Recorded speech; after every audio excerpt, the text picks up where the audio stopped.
Apa yang kalian rasakan ketika berpura-pura menjadi orang lain? Merasa aneh? Merasa tidak bahagia? Atau tidak santai? Atau selalu repot karena mengikuti alurnya? Atau tidak menikmati hidup?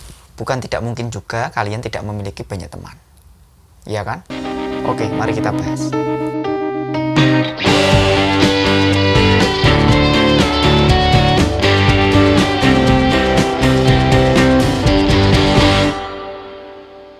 Halo, assalamualaikum.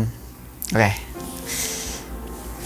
saya di sini akan membicarakan tentang bagaimana sih kita menjadi diri sendiri atau menjadi diri kita sendiri itu bagaimana.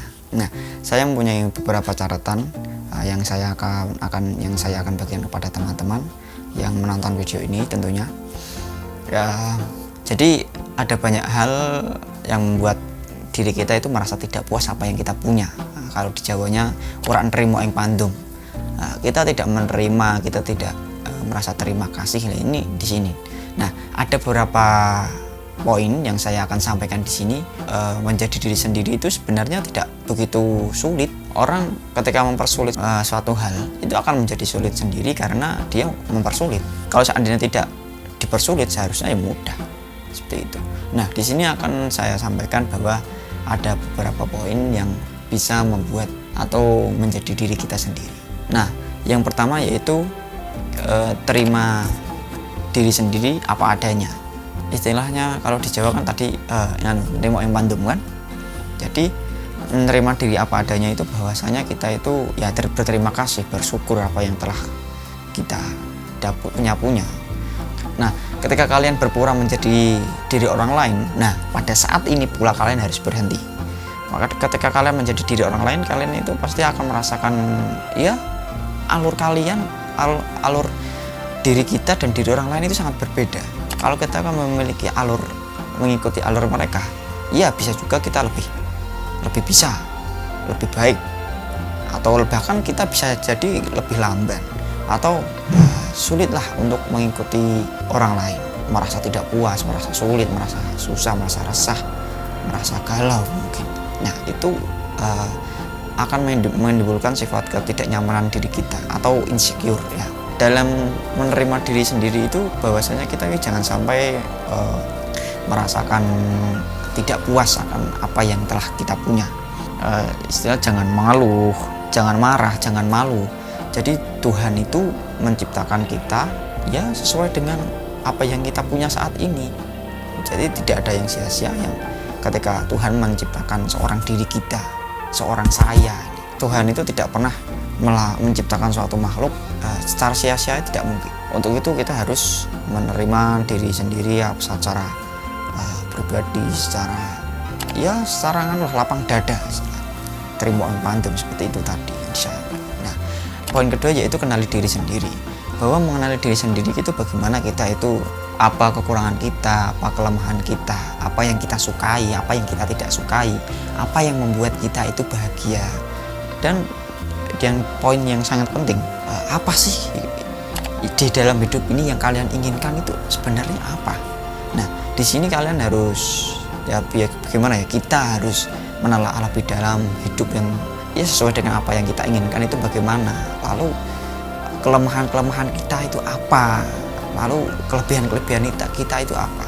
Nah, kita itu harus mengenali. Setelah kita mengenali kan kita, oh inilah saatnya aku menerima dengan keadaanku. Kita ya merasa senang, merasa happy, merasa senang lah, merasa puas lah apa yang kita punya. Nah, jadi kita tahulah ini kelemahan saya, ini kelebihan saya, ini apa yang ini yang aku suka, ini yang tidak aku suka, ini yang aku inginkan, dan lain sebagainya.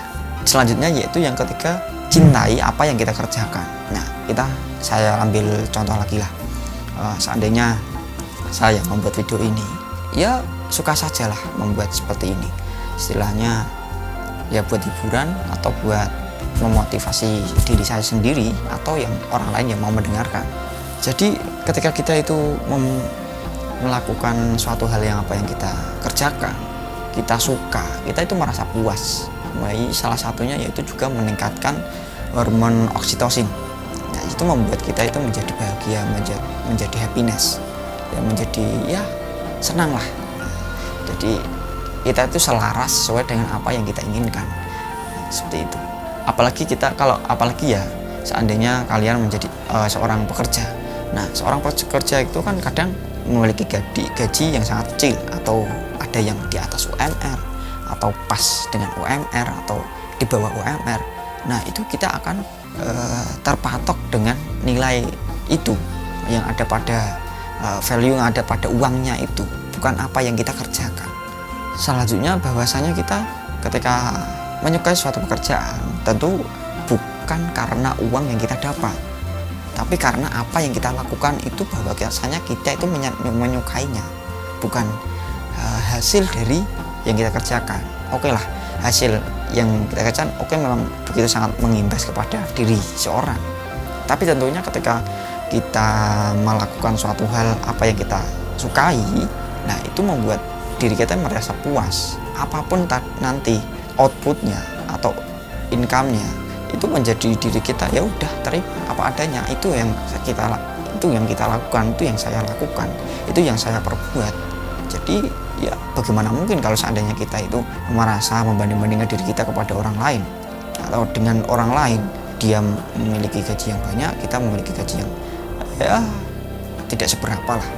Apalagi seorang saya mungkin teman-teman sudah banyak lulus, sudah menyelesaikan, sudah wisuda, sudah lulus lah lebih awal. Mungkin ya bagaimanapun saya tidak boleh membandingkan dia itu teman saya lebih dulu lulusnya, saya belum beranjak lulus. Ada 2 poin, salah satunya kita merasa insecure, atau yang kedua kita merasa mereka buat motivasi kita. Nah, kalau seandainya kita membandingkan diri kita dengan wah dia sudah lulus, saya belum, lalu kita merasa menjadi tidak nyaman, itu jangan sampai. Bedakan dengan kalimat wah dia aja bisa, masa saya tidak. Itu kalimat yang akan memancing kita menjadi lebih baik, atau menjadi lebih menebalkan effort kita gitu. Usaha kita akan semakin meningkat, semakin berjuang. Jadi kita boleh berpikir seandainya lulus cepat, segera melakukan suatu pekerjaan yang diinginkan. Tapi bisa saja sebelum aku lulus, saya harus mempunyai keterampilan atau mempunyai keahlian terlebih dahulu di bidang seperti ini. Atau yang sekarang mungkin di dunia digital lah, mungkin di edit video, di edit foto, di fotografi atau videografi, atau desainer, atau mungkin copywriting, atau yang lainnya. Nah, itu membuat kita akan merasa nyaman apabila kita itu setelah lulus mempunyai keterampilan, jadi tidak bingung setelah lulus mau ngapain atau mau melakukan apa. Itu ya udah nyantai saja dan merasakan siap untuk menghadapi suatu hal yang kita lakukan setelah lulus dari perkuliahan, seperti itu. Poin selanjutnya yaitu jangan bandingkan diri kita kepada orang lain. Oke, sempat saya tadi sudah dibahas sedikit bagaimana kita membandingkan dengan orang lain, merasa orang lain itu merasa kok bisa, merasa cukup, dan kita itu merasa kurang dan merasa tidak puas apa yang kita punya. Itu jangan sampai menjadi toksik untuk diri kita. Seiring berjalannya waktu, kita itu pasti akan memiliki kesuksesannya sendiri. Entah itu kesuksesan kecil atau kesuksesan besar yang dicita-citakan, diimpi-impikan, yang diperjuangkan mati-matian, hingga berlarut malam, pagi, malam, siang, pagi lagi, hingga pokoknya tidak bisa dihitung lah kalau seandainya melihat keadaan saat ini itu orang-orang pada melakukan suatu pekerjaan yang seakan-akan itu bagaimana ya bukan berarti berat itu ketika orang itu memberatkan suatu keadaan yang dia rasakan, karena dia tidak mensyukuri apa yang dia lakukan, itu dia akan menjadi berat.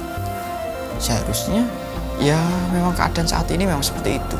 Ya kita jangan sampai kita itu menyalahkan orang lain, pemerintah, atau menyalahkan diri kita sendiri, atau menyalahkan lingkungan kita, atau menyalahkan orang tua kita, atau bahkan menyalahkan Tuhan. jangan sampai atau menyalahkan Tuhan, itu jangan sampai. Kita harus bersyukur lah Ya, contohnya seperti ini ya. Ketika kita itu bisa seandainya dengan menulis lah. Seandainya kita menulis setiap harinya hanya bisa melakukan hanya 2 halaman atau 3 halaman saja.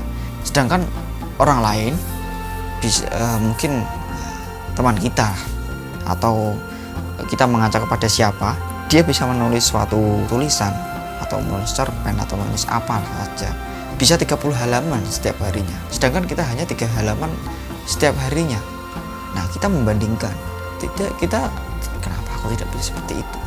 Nah, itu sudah sangat membuat diri kita akan menjadi putus asa nantinya, karena memandang orang lain itu begitu jauh di atas kita, sehingga diri kita itu menjadi, ya aku mah apa, aku mah bisanya apa, aku mah hanya bisa seperti itu. Dan pada akhirnya membuat kita itu menjadi ya keterbelakang. Seharusnya seperti itu menjadikan kita untuk motivasi ke depannya. Kalau seandainya saya sekarang mungkin hanya bisa 3 halaman, selanjutnya nanti mungkin suatu waktu saya coba menambah lagi 1 halaman. Oke, 1 halaman lakukan rutin secara konsisten, secara terus menerus dengan rentan waktu beberapa hari. Nanti habit yang akan diciptakan nanti akan terbentuk sendiri. Nah, suatu kebiasaan-kebiasaan kecil yang dilakukan kita itu akan menjadi suatu moral atau kepribadian diri kita, seperti itu. Nah, untuk itu pada akhirnya tadi yang sudah saya sampaikan di awal pada itu hanya beberapa poin untuk menjadi diri sendiri. Nah, oke, menjadi diri sendiri itu sangat ya etis lah. Nah, ya termasuk estetika terhadap diri sendiri itu termasuk menjadi diri sendiri. Namun ketika kita menjadi seorang diri sendiri lalu tidak mendengarkan orang lain, ingat, itu menjadi diri sendiri atau egoisme. Oke, egoisme kita akan bahas ke selanjutnya. Oke, mungkin saat ini kita cukupkan. Oke, mungkin pembahasannya menjadi diri sendiri kita cukupkan saat ini. Wa akhiran, wassalamualaikum warahmatullahi wabarakatuh.